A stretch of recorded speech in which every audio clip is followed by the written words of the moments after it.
കോഴിക്കോട് തടമ്പാട്ടു താഴത്ത് വയോധികരായ സഹോദരിമാരെ വീട്ടിനുള്ളിൽ മരിച്ച നിലയിൽ കണ്ടെത്തി. ശ്രീജയ, പുഷ്പ എന്നിവരാണ് മരിച്ചത്. ഷബീർ ഒമർ വിശദാംശങ്ങൾ നൽകും. ഷബീർ, രണ്ട് വയോധികരായ സ്ത്രീകൾ, എപ്പോഴാണ് ഈ മരണം സംഭവിച്ചെന്ന കാര്യത്തിൽ ഒരു പ്രാഥമിക നിഗമനമുണ്ടോ? നാട്ടുകാർക്ക് എന്തെങ്കിലും പറയാനുണ്ടോ, ബന്ധുക്കൾക്കോ? ഇത്തരമൊരു മരണം സംബന്ധിച്ച് ചേവായൂർ പോലീസിന് വിവരം ലഭിക്കുന്നത്. ഈ രണ്ട് സഹോദരിമാരും, മരിച്ച രണ്ടുപേരും താമസിക്കുന്നത് ഇവരുടെ ഇളയ സഹോദരനൊപ്പമാണ്. തടമ്പാട്ട് താഴം ഫ്ലോറിക്കൻ റോഡിലെ വാടക വീട്ടിലാണ് ഇവർ താമസം. ഈ സഹോദരനാണ് അയൽവാസികളെ, സഹോദരിമാരിൽ ഒരാൾ മരിച്ചു എന്ന വിവരം അറിയിക്കുന്നത്. തുടർന്ന് അയൽവാസികൾ എത്തി പരിശോധിച്ചപ്പോഴാണ് രണ്ടുപേരെയും മരിച്ച നിലയിൽ കണ്ടെത്തിയതെന്നാണ് പ്രാഥമികമായി ലഭിക്കുന്ന വിവരം. തുടർന്ന് അയൽവാസികൾ ചേവായൂർ പോലീസിൽ വിവരം അറിയിക്കുകയായിരുന്നു.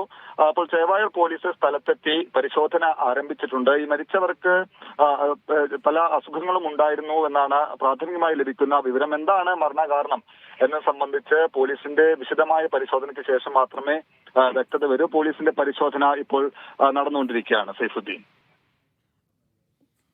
ശരി, ഷബീർ ഒമറാണ് വിശദാംശങ്ങൾ നൽകിയത് കോഴിക്കോട്ടുനിന്ന്.